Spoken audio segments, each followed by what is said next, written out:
اعوذ باللہ من الشیطان اللعین الرجیم بسم اللہ الرحمن الرحیم الحمد للہ رب العالمین وصلی اللہ علی محمد وآلہ الطیبین الطاہرین المعصومین اللہم صلی علی محمد وآل محمد وعجل فرجہم۔ سامعین محترم، ناظرین کرام، السلام علیکم ورحمۃ اللہ وبرکاتہ۔ تحفہ یا علی مدد علیہ الصلاۃ والسلام، سلسلہ گفتگو تاریخ العلماء شیعہ علماء اہل بیت۔ علماء اہل بیت شیعہ نے حیدر قرار کہ وہ عظیم فقہا اور مجتہدین کہ جن کی حیات طیبہ پر ہم گفتگو کر رہے ہیں، اور ہماری گفتگو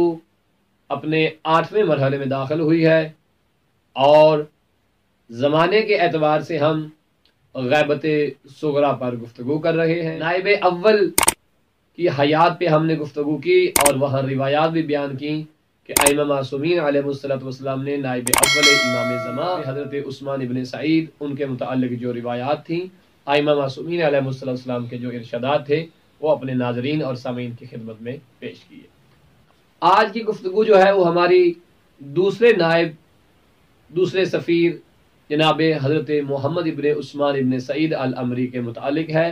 جو امام زمانہ علیہ السلام کی توقیع آپ کے ارشادات کے مطابق اپنے والد بزرگوار جناب عثمان ابن سعید کی جگہ پہ دوسرے نائب بنتے ہیں، اور قائم مقام خلیفے کی حیثیت بھی رکھتے ہیں، وکیل کی حیثیت بھی رکھتے ہیں، اور سفیر کی حیثیت بھی رکھتے ہیں۔ جناب حضرت عثمان ابن سعید کے یہ فرزند جو کہ محمد ابن عثمان ابن سعید ہیں، ان کی عظمت کے لیے وہ روایت ہی کافی ہے کہ جو ہم نے اپنے ناظرین کی خدمت میں پیش کی تھی کہ جب امام حسن عسکری علیہ السلام نے امام زمانہ علیہ السلام کا تعارف کروایا تھا، اور ساتھ یہ بھی بتایا تھا کہ ان کے پہلے نائب اور پہلے خلیفہ جو ہوں گے، پہلے وزیر جو ہوں گے، پہلے وکیل جو ہوں گے، وہ عثمان ابن سعید ہیں، اور اسی عثمان ابن سعید کا فرزند جو ہوگا وہ میرے فرزند کا بھی وکیل ہوگا، نائب ہوگا۔ یعنی امام حسن عسکری علیہ السلام نے جناب حضرت محمد ابن عثمان کے متعلق یہ حکم ارشاد فرمایا تھا کہ وہ میرے بیٹے کے نائب ٹھہریں گے۔ ہم پہلے بھی بتا چکے ہیں کہ یہ جو نائبین ہیں، یہ نواب اربع جو ہیں، ہم ان کے عصمت کا ہم اعلان نہیں کر رہے ہیں کہ یہ معصوم اسی طرح سے معصوم ہے کہ جس طرح امام زمانہ علیہ السلام معصوم ہے، نہیں، ایسا ہم بیان نہیں کر رہے، اور نہ اس بات پہ کوئی یہ اشتباہ کرے، اور نہ یہ اشتباہ پیدا کیا جائے کہ یہ جو نواب اربع ہیں یا یہ مجتہدین جو ہیں یہ معصوم ہیں، یا یہ امام زمانہ علیہ السلام کی طرح معصوم ہے، یا ان کے مقابل میں ایسا کچھ بھی نہیں ہے۔ اور اگر ایسا کچھ ہے، اگر کوئی کہتا ہے، تو اس کا مطلب یہ ہے کہ وہ تاریخ علماء سے اور دین اہل بیت سے آشنا نہیں ہے۔ ہاں، ہم یہ ضرور کہتے ہیں کہ یہ احباب جو تھے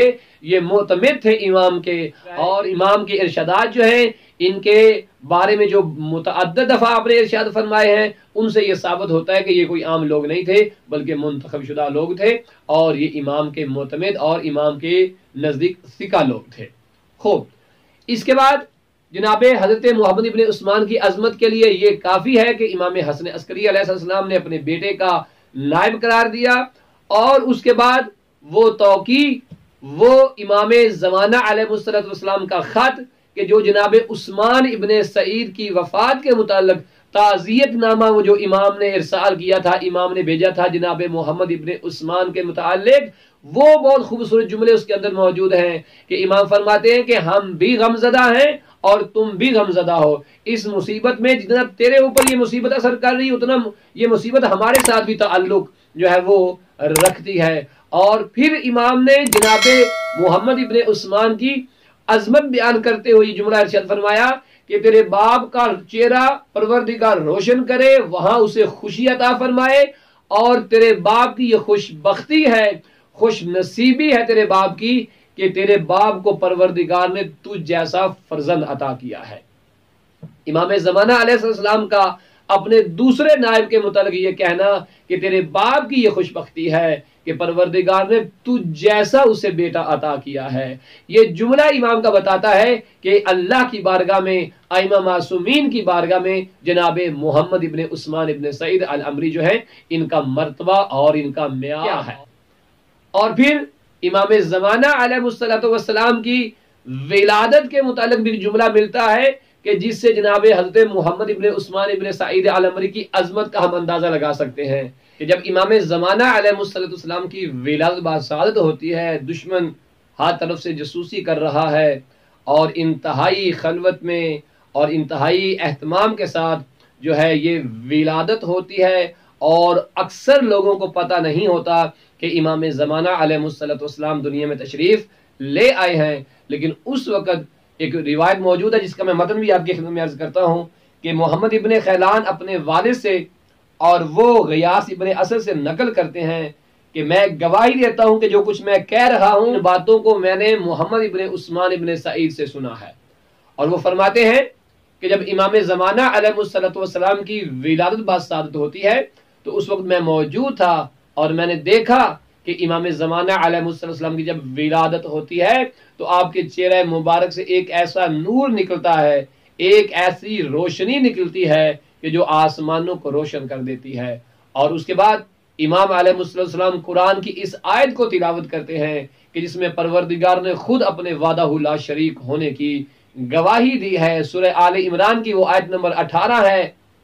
جو میں اپنے سامعین کی خدمت میں تلاوت کرتا ہوں کہ جو امام زمانہ علیہ السلام نے تلاوت کی، اور اس روایت کو سنا گیا کس سے؟ جناب محمد ابن عثمان ابن سعید سے۔ اور مطلوب یہ ہے کہ ایسے حساس موقع پہ جناب حضرت عثمان ابن سعید جو ہے وہ موجود تھے۔ اور وہ آیت کیا ہے؟ بسم اللہ الرحمن الرحیم، شاہد اللہ انہ لا الہ الا ہوا والملائکۃ وأولی العلم قائما بالقسط لا الہ الا هو العزیز الحکیم۔ یہ وہ آیت تھی کہ جو امام زمانہ علیہ السلام نے تلاوت کی کہ اللہ سبحانہ و تعالیٰ کی ذات فرما رہی ہے کہ میں اپنے وحدہ لا شریک، اپنے ایک ہونے کی گواہی دیتا ہوں، اور فرشتے بھی یہی گواہی دے رہے ہیں، اور علماء بھی یہی گواہی دے رہے ہیں کہ اللہ ایک ہے۔ یہ وہ آیت تھی کہ جو جناب محمد ابن عثمان ابن سعید نے نقل فرمائی ہے کہ امام زمانہ علیہ السلام نے وقت ولادت جب دنیا میں تشریف لائے تو اس آیت قرآنی کو تلاوت کیا۔ تو یہ مرتبہ ہے جناب حضرت محمد ابن عثمان ابن سعید کا، جو فقیہ ہیں، جو عالم ہیں، اپنے وقت کے بہت بڑے عالم ہیں، امام زمانہ علیہ السلام کے نائب ہیں۔ یہاں ایک بات قابل غور ہے اور وہ یہ ہے کہ کیا نائبین امام زمانہ علیہ السلام سے معجزے کرامات صادر ہو سکتی ہیں؟ ہاں، علماء تشیع نے لکھا ہے اپنی کتابوں کے اندر کہ ہمارے ان علماء سے، ان بزرگان سے کرامات اور معجزے صادر ہوئے ہیں، لیکن فرق یہ ہے کہ ان سے جو کرامت یا جو معجزہ صادر ہوتا تھا وہ حکم امام سے ہوتا تھا، یعنی ان کی اپنی شخصی وہ اہمیت نہیں تھی، بلکہ امام علیہ السلام کے ساتھ جو ان کا اتصال تھا، جو ان کی ملاقات تھی، اس ملاقات کی برکت کی وجہ سے، اس ملاقات کی وجہ سے امام زمانہ علیہ السلام کے حکم سے ان کے وجود سے کرامات اور معجزے جو ہیں وہ صادر ہوتے تھے۔ جناب شیخ عباس قمی رضوان اللہ تعالی علیہ، جن کی مفاتیح الجنان ہے اور بہت بڑے محدث ہیں، انہوں نے سفینۃ البحار جلد نمبر 1 کے اندر اس بات کو نقل کیا ہے اور فرماتے ہیں کہ جناب محمد ابن عثمان کے جو حالات تھے جو انہوں نے اپنی کتاب کے اندر نقل کیے ہیں، وہاں فرماتے ہیں کہ ابو جعفر، چونکہ محمد ابن عثمان ابن سعید کی جو کنیت تھی وہ ابو جعفر تھی، ابو جعفر محمد ابن عثمان امام کے درمیان واسطہ تھے، اور وہ 50 سال تک امام علیہ السلام کی نیابت کے جو فرائض تھے وہ انجام دیتے رہے ہیں۔ اور اس کے بعد فرماتے ہیں کہ امام زمانہ علیہ السلام نے اپنے اس وکیل کو اجازہ دیا ہوا تھا، اور امام زمانہ علیہ السلام کے حکم سے آپ سے بہت سارے معجزے ظاہر ہوئے۔ اور پھر فرمایا کہ یہ اتنا عظیم، یہ شیخ عباس قمی فرما رہے ہیں کہ یہ اتنا عظیم شخص تھا، یہ اتنا عظیم انسان تھا کہ جس نے پوری زندگی ایک چھوٹے سے گھر میں گزار دی ہے، اور اپنے خدمت گزار بھی اپنی خدمت کے لیے نہیں رکھے ہوئے۔ اور اس کے بعد ایک اور تاریخ کے اندر واقعہ ملتا ہے ان کی کرامت اور ان کے پاس جو علوم تھے ان کے اعتبار سے ملتا ہے اور اس واقعے کو شیخ توسی نے بھی اپنی کتاب الغیبت کے اندر لکھا ہے اور بتایا ہے کہ جناب محمد ابن عثمان ابن سعید العمری کہ جو دوسرے نائب امام زمانہ تھے، ان کی عظمت کیا تھی۔ راوی کہتا ہے کہ جب میں ان کے پاس گیا، میں نے دیکھا کہ یہ موجود ہیں اور پاس ایک ایک تختی موجود ہے اور اس کے اوپر نقش لکھنے والا نقاش جو تھا وہ موجود تھا، جو قرآن کی آیات نقش کر رہا تھا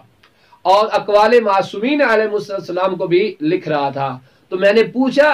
کہ یہ کیا ہے اور کس کے لیے ہے؟ تو فرمایا یہ میری قبر کے لیے تختی ہے کہ جو میں نے وہاں پہ نقش کرنی ہے۔ روایات میں ملتا ہے، واقعات میں ملتا ہے کہ یہ بھی بتایا جناب محمد ابن عثمان ابن سعید نے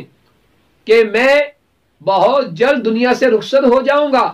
چلا جاؤں گا، اور ایک شخص کو جو ابو الحسن قمی تھے ان کا ہاتھ پکڑا اور اپنی قبر بھی دکھائی اور کہا یہ میری وہ قبر ہے جس کے اوپر یہ تختی لگنی ہے، اور میں اس قبر کے اندر روزانہ آ کر چند اجزائے قرآن کی تلاوت بھی کرتا ہوں۔ اب جب جناب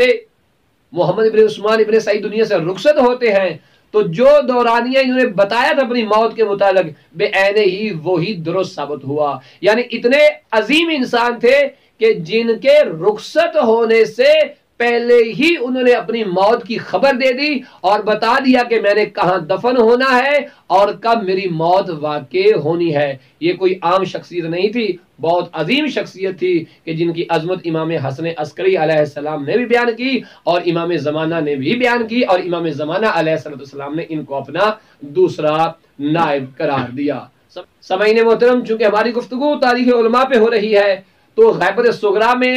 یہ دوسرے عظیم نائب تھے جن کا تذکرہ میں نے اپنے سامعین اور ناظرین کی خدمت میں پیش کیا۔ یاد رہے کہ غیبت صغریٰ میں شیخ کلینی بھی موجود ہیں، جناب شیخ صدوق بھی موجود ہیں، لیکن نائبین اربع جو ہیں، جو نواب اربع ہیں، ان کی حیات بیان کرنے کے بعد دوبارہ بھی ہم گفتگو کریں گے اسی غیبت صغریٰ کے اوپر اور بتائیں گے کہ ان چار بزرگان کے علاوہ کہ جن کو امام نے اپنا نائب مقرر کیا تھا، اس سے ہٹ کے شیخ صدوق رضوان اللہ تعالی علیہ، جناب شیخ کلینی رضوان اللہ تعالی علیہ، جناب شیخ صدوق کے والد بزرگوار، جناب شیخ کلینی کے والد بزرگوار اور بہت سارے علماء موجود تھے غیبت صغریٰ کے اندر۔ انشاءاللہ تعالی ان چار نائبین کے حالات بیان کرنے کے بعد ہم غیبت صغریٰ کے اندر دیگر جو بہت بڑے بڑے علماء کہ جن کے متعلق امام زمانہ علیہ السلام کے ارشادات موجود تھے، اور بعض تو امام کی دعا سے پیدا ہوئے تھے، بعض کے تو امام نے خود نام رکھے تھے جبکہ وہ نواب اربع میں شامل نہیں ہے، لیکن تاریخ تشیع کے اندر، فقہائے تشیع میں، مجتہدین میں، مراجع عظام میں انہیں سنہری یادوں کے ساتھ اس فہرست میں رکھا جاتا ہے، اس حیات طیبہ کے ساتھ ان کو یاد کیا جاتا ہے کہ جو زندگی انہوں نے دین کے لیے گزاری اور اس زندگی میں دین کی جو